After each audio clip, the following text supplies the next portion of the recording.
Are you facing financial difficulties or seeking to understand more about the material blessings found in the Bible?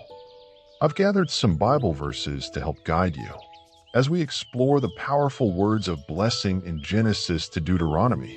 Let's take a moment to reflect on how deeply God desires to care for His people. These blessings cover everything from daily provision to a sense of abundant well-being, showing that His love reaches every part of our lives. Every time you read these scriptures, may they inspire you and remind you of God's blessings in your life. Genesis. God created man in His own image. In the image of God, He created him. Male and female, He created them. God blessed them and said to them, "Be fruitful and increase in number. Fill the earth and subdue it. Rule over the fish of the sea and the birds of the air, and over every living creature that moves on the ground." Then God said, "I give you every seed-bearing plant on the face of the whole earth, and every tree that has fruit with seed in it. They will be yours for food." Noah found favor in the eyes of the Lord. Noah was a righteous man, blameless among the people of his time, and he walked with God.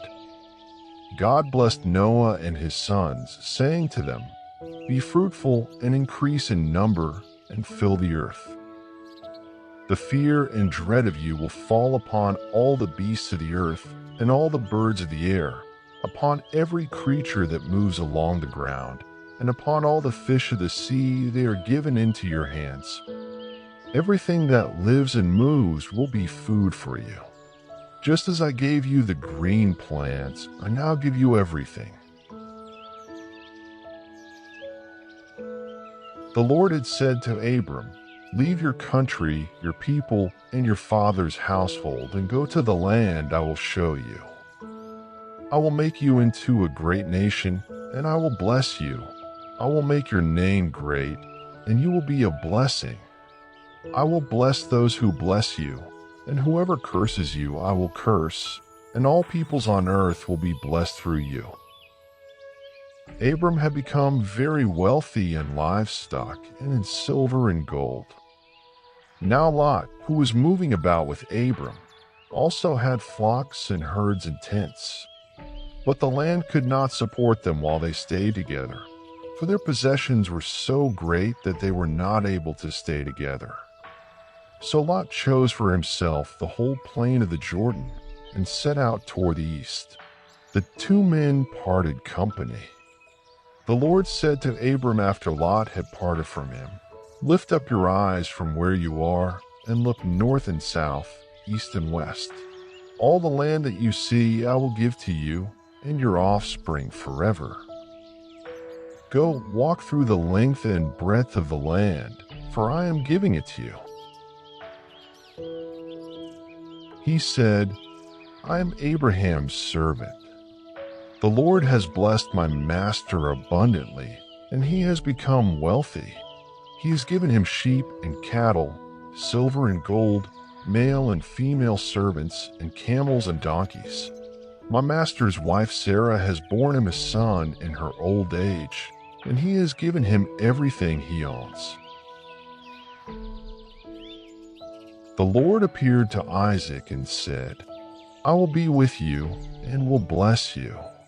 For to you and your descendants I will give all these lands and will confirm the oath I swore to your father Abraham. I will make your descendants as numerous as the stars in the sky and will give them all these lands, and through your offspring all nations on earth will be blessed.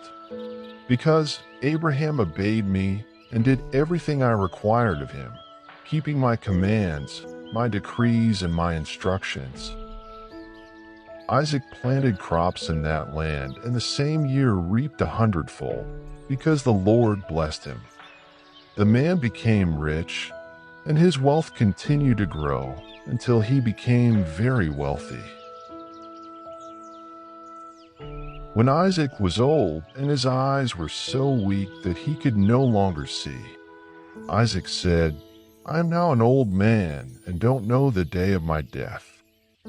Then he said, "My son, bring me some of your game to eat, so that I may give you my blessing." Jacob brought it to him, and he ate. Then his father Isaac said to him, "Come here, my son, and kiss me." So he went to him and kissed him. When Isaac caught the smell of his clothes, he blessed him and said, "Ah, the smell of my son is like the smell of a field that the Lord has blessed. May God give you of heaven's dew and of earth's richness, an abundance of grain and new wine." There above it stood the Lord, and he said, "I am the Lord, the God of your father Abraham and the God of Isaac. I will give you and your descendants the land on which you are lying. Your descendants will be like the dust of the earth, and you will spread out to the west and to the east, to the north and to the south. All peoples on earth will be blessed through you and your offspring. I am with you and will watch over you wherever you go, and I will bring you back to this land. I will not leave you until I have done what I have promised you." Laban heard the news about Jacob. He hurried to meet him. He embraced him and kissed him and brought him to his home. Then Laban said to him, "You are my own flesh and blood." Jacob had stayed with him. After Rachel gave birth to Joseph, Jacob said to Laban, "You know how I have worked for you, and how your livestock has fared under my care. The little you had before I came has increased greatly, and the Lord has blessed you wherever I have been. But now, when may I do something for my own household?" "What shall I give you?" he asked. "Don't give me anything," Jacob replied. "But if you will do this one thing for me, I will go on tending your flocks and watching over them. Let me go through all your flocks today and remove from them every speckled or spotted sheep, every dark-colored lamb, and every spotted or speckled goat. They will be my wages, and my honesty will testify for me in the future whenever you check on the wages you have paid me. Any goat of my possession that is not speckled or spotted, or any lamb that is not dark-colored, will be considered stolen." "Agreed," said Laban. "Let it be as you have said." In this way the man grew exceedingly prosperous and came to own large flocks, and female and male servants, and camels and donkeys. Then Jacob put his children and his wives on camels, and he drove all his livestock ahead of him, along with all the goods he had accumulated in Paddan Aram, to go to his father Isaac in the land of Canaan. Jacob prayed, "O God of my father Abraham, God of my father Isaac, Lord, you who said to me, 'Go back to your country and your relatives, and I will make you prosper.' I am unworthy of all the kindness and faithfulness you have shown your servant. I had only my staff when I crossed this Jordan, but now I have become 2 camps." After Jacob returned from Paddan Aram, God appeared to him again and blessed him. God said to him, "Your name is Jacob, but you will no longer be called Jacob. Your name will be Israel." So he named him Israel. And God said to him, "I am God Almighty. Be fruitful and increase in number. A nation and a community of nations will come from you, and kings will be among your descendants. The land I gave to Abraham and Isaac I also give to you, and I will give this land to your descendants after you." Jacob came home to his father Isaac in Mamre, near Kiriath Arba, that is Hebron, where Abraham and Isaac had stayed. Isaac lived 180 years. Then he breathed his last and died, and was gathered to his people, old and full of years. And his sons Esau and Jacob buried him. Esau took his wives and sons and daughters and all the members of his household, as well as his livestock and all his other animals and all the goods he had acquired in Canaan, and moved to a land some distance from his brother Jacob. Their possessions were too great for them to remain together. The land where they were staying could not support them both because of their livestock. Now Israel loved Joseph more than any of his other sons, because he had been born to him in his old age, and he made an ornate robe for him. When his brothers saw that their father loved him more than any of them, they hated him and could not speak a kind word to him. So when the Midianite merchants came by, his brothers pulled Joseph up out of the cistern and sold him for 20 shekels of silver to the Ishmaelites, who took him to Egypt. The Lord was with Joseph so that he prospered, and he lived in the house of his Egyptian master. When his master saw that the Lord was with him, and that the Lord gave him success in everything he did, Joseph found favor in his eyes and became his attendant. Potiphar put him in charge of his household, and he entrusted to his care everything he owned. From the time he put him in charge of his household and of all that he owned, the Lord blessed the household of the Egyptian because of Joseph. The blessing of the Lord was on everything Potiphar had, both in the house and in the field. Then Pharaoh said to Joseph, "Since God has made all this known to you, there is no one so discerning and wise as you. I am Pharaoh, but without your word, no one will lift hand or foot in all Egypt." During the 7 years of abundance, the land produced plentifully. Joseph collected all the food produced in those 7 years of abundance in Egypt and stored it in the cities. In each city, he put the food grown in the fields surrounding it. Joseph stored up huge quantities of grain, like the sand of the sea. It was so much that he stopped keeping records because it was beyond measure. The 7 years of abundance in Egypt came to an end, and the 7 years of famine began, just as Joseph had said. When the famine had spread over the whole country, Joseph opened all the storehouses and sold grain to the Egyptians, for the famine was severe throughout Egypt. And all the world came to Egypt to buy grain from Joseph, because the famine was severe everywhere.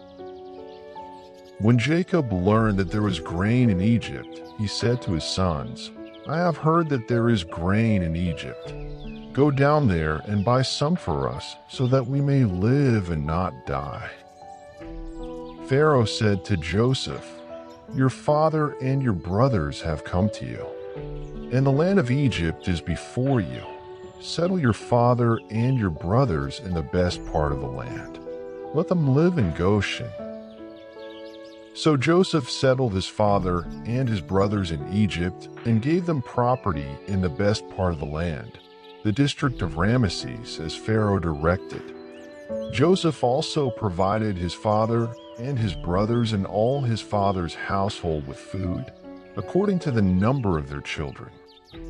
Now the Israelites settled in Egypt in the region of Goshen. They acquired property there and were fruitful and increased greatly in number. Exodus. Now Joseph and all his brothers and all that generation died. But the Israelites were exceedingly fruitful.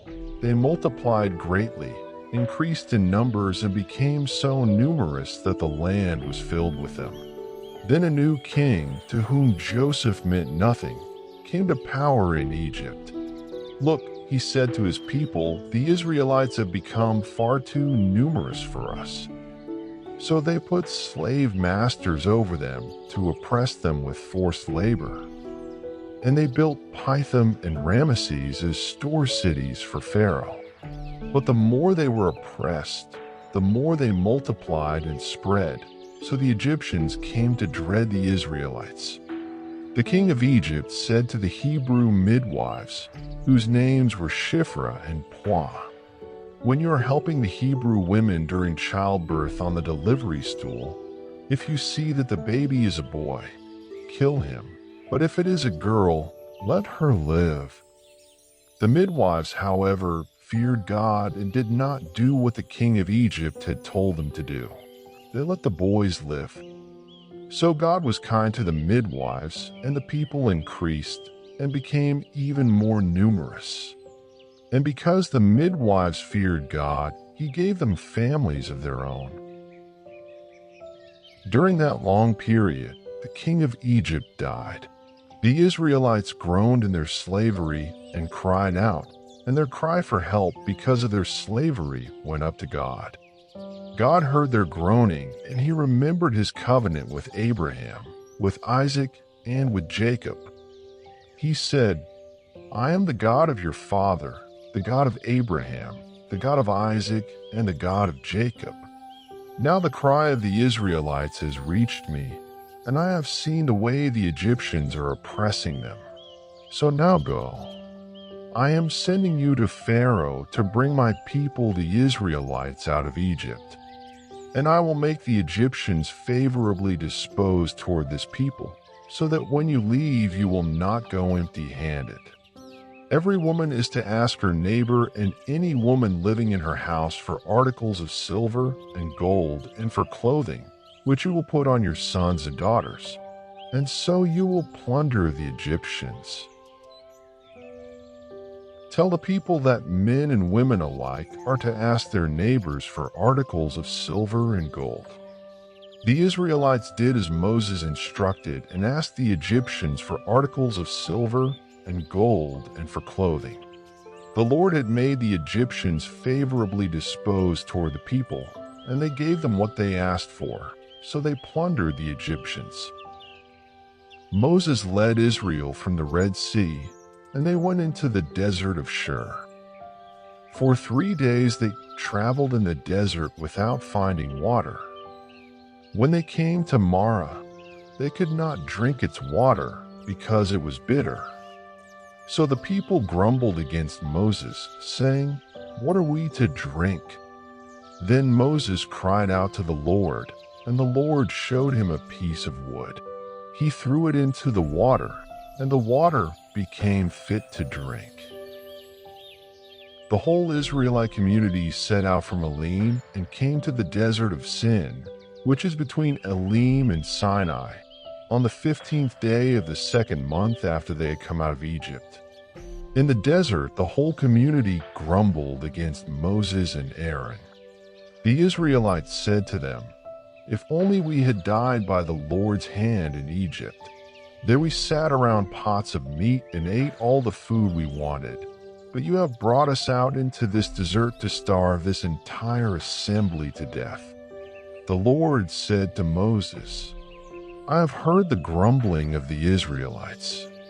Tell them, at twilight you will eat meat, and in the morning you will be filled with bread. Then you will know that I am the Lord your God." That evening quail came and covered the camp, and in the morning there was a layer of dew around the camp.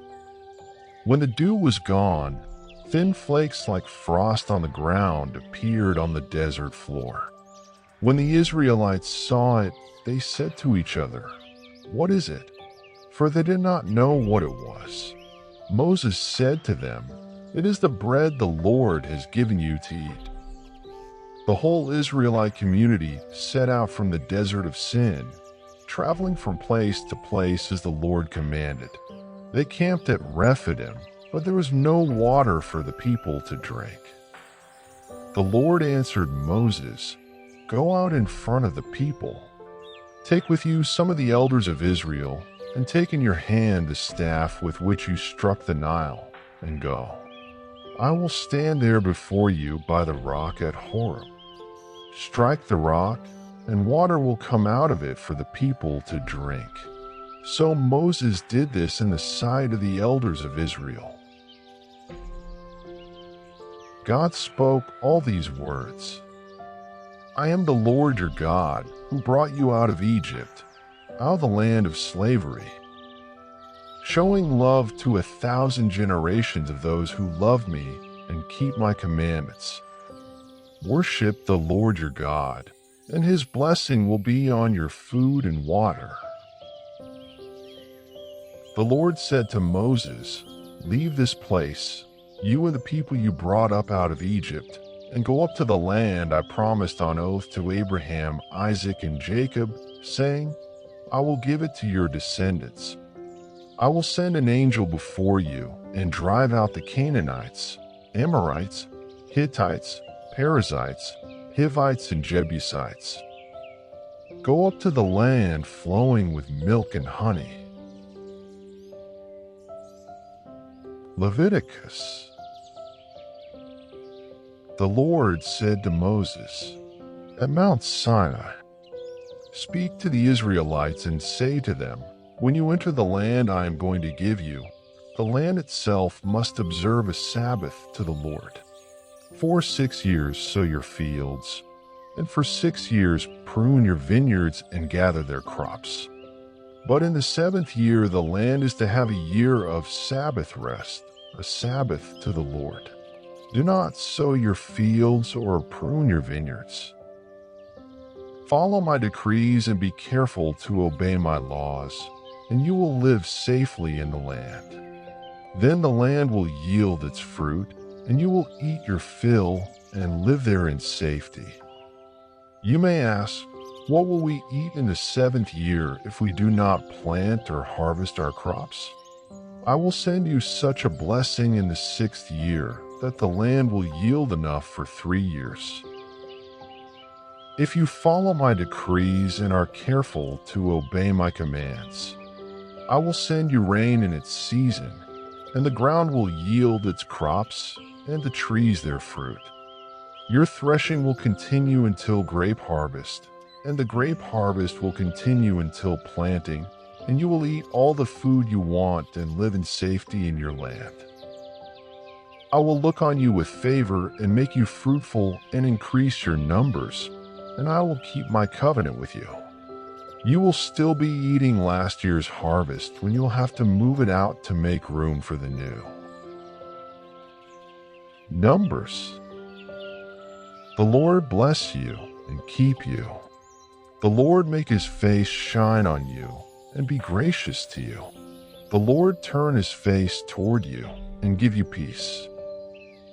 The Lord said to Moses, "Tell the people, consecrate yourselves in preparation for tomorrow, when you will eat meat." The Lord heard you when you wailed, "If only we had meat to eat. We were better off in Egypt." Now the Lord will give you meat, and you will eat it. But Moses said, "Here I am among 600,000 men on foot, and you say, I will give them meat to eat for a whole month. Would they have enough if flocks and herds were slaughtered for them? Would they have enough if all the fish in the sea were caught for them?" The Lord answered Moses, "Is the Lord's arm too short? Now you will see whether or not what I say will come true for you." Now a wind went out from the Lord and drove quail in from the sea. It scattered them up to 2 cubits deep all around the camp, as far as a day's walk in any direction. All that day and night and all the next day, the people went out and gathered quail. No one gathered less than 10 homers. Then they spread them out all around the camp. If the Lord is pleased with us, he will lead us into that land, a land flowing with milk and honey, and will give it to us. Only do not rebel against the Lord. God is not human that he should lie, not a human being that he should change his mind. Does he speak and then not act? Does he promise and not fulfill? I have received the command to bless. He has blessed, and I cannot change it. How beautiful are your tents, Jacob, your dwelling places, Israel. Like valleys they spread out, like gardens beside a river, like aloes planted by the Lord, like cedars beside the waters. Water will flow from their buckets. Their seed will have abundant water. Deuteronomy. See, I have given you this land. Go in and take possession of the land the Lord swore he would give to your fathers, to Abraham, Isaac, and Jacob, and to their descendants after them. The Lord your God has increased your numbers so that today you are as numerous as the stars in the sky. May the Lord, the God of your ancestors, increase you 1,000 times and bless you as he has promised. See, the Lord your God has given you the land. Go up and take possession of it as the Lord, the God of your fathers, told you. Do not be afraid. Do not be discouraged. Caleb, son of Jephunneh, he will see it, and I will give him and his descendants the land he set his feet on, because he followed the Lord wholeheartedly. The Lord your God has blessed you in all the work of your hands. He has watched over your journey through this vast desert. These 40 years the Lord your God has been with you, and you have not lacked anything. Acknowledge and take to heart this day that the Lord is God in heaven above and on the earth below. There is no other.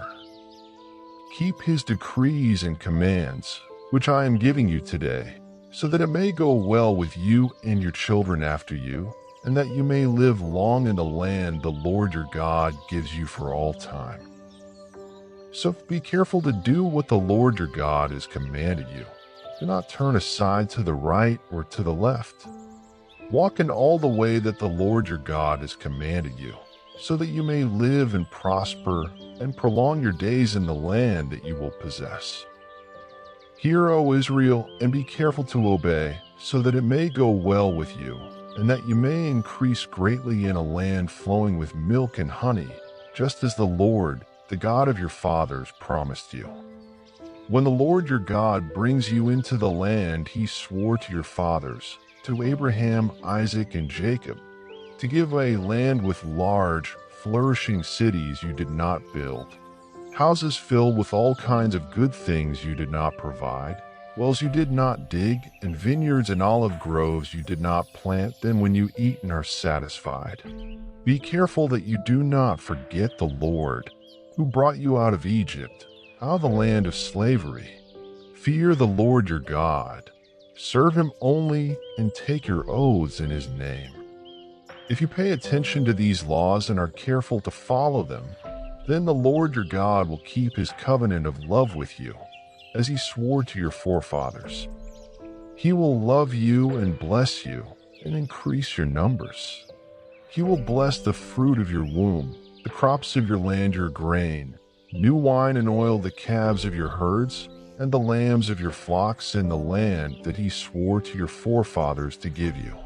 You will be blessed more than any other people. None of your men or women will be childless, nor any of your livestock without young. When you have eaten and are satisfied, praise the Lord your God for the good land he has given you.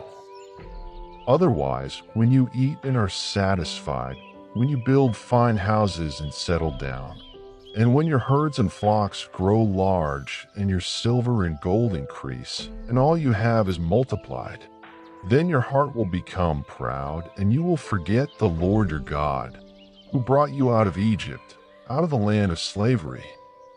You may say to yourself, my power and the strength of my hands have produced this wealth for me.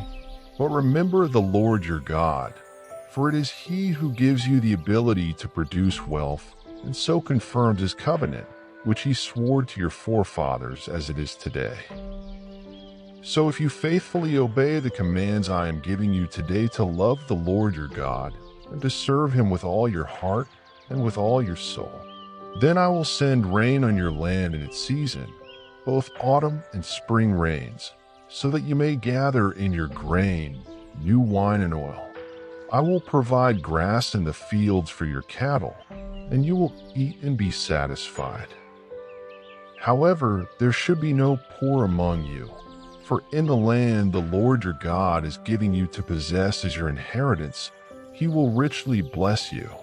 If only you fully obey the Lord your God and are careful to follow all these commands I am giving you today. For the Lord your God will bless you as he has promised, and you will lend to many nations but will borrow from none. You will rule over many nations, but none will rule over you. If you fully obey the Lord your God and carefully follow all his commands I give you today, the Lord your God will set you high above all the nations on earth. All these blessings will come upon you and accompany you if you obey the Lord your God. The fruit of your womb will be blessed, and the crops of your land, and the young of your livestock, the calves of your herds, and the lambs of your flocks. Your basket and your kneading trough will be blessed. The Lord will send a blessing on your barns and on everything you put your hand to. The Lord your God will bless you in the land he is giving you. The Lord will grant you abundant prosperity in the fruit of your womb, the young of your livestock, and the crops of your ground in the land he swore to your forefathers to give you. Then the Lord your God will make you most prosperous in all the work of your hands, and in the fruit of your womb, the young of your livestock, and the crops of your land. The Lord will again delight in you and make you prosperous, just as he delighted in your fathers. If you obey the Lord your God and keep his commands and decrees that are written in this book of the law, and turn to the Lord your God with all your heart and with all your soul. This is the blessing that Moses, the man of God, pronounced on the Israelites before his death. About Joseph he said, "May the Lord bless his land with a precious dew from heaven above, and with the deep waters that lie below. With the best the sun brings forth, and the finest the moon can yield. With the choicest gifts of the ancient mountains, and the fruitfulness of the everlasting hills. With the best gifts of the earth, and its fullness, and the favor of him who dwelt in the burning bush. Let all these rest on the head of Joseph, on the brow of the prince among his brothers." About Zebulun he said, "Rejoice, Zebulun, in your going out, and you, Issachar, in your tents. They will summon peoples to the mountain, and there offer sacrifices of righteousness. They will feast on the abundance of the seas, on the treasures hidden in the sand. The eternal God is your refuge, and underneath are the everlasting arms. He will drive out your enemy before you, saying, 'Destroy him.' So Israel will live in safety alone. Jacob's spring is secure in a land of grain and new wine, where the heavens drop dew.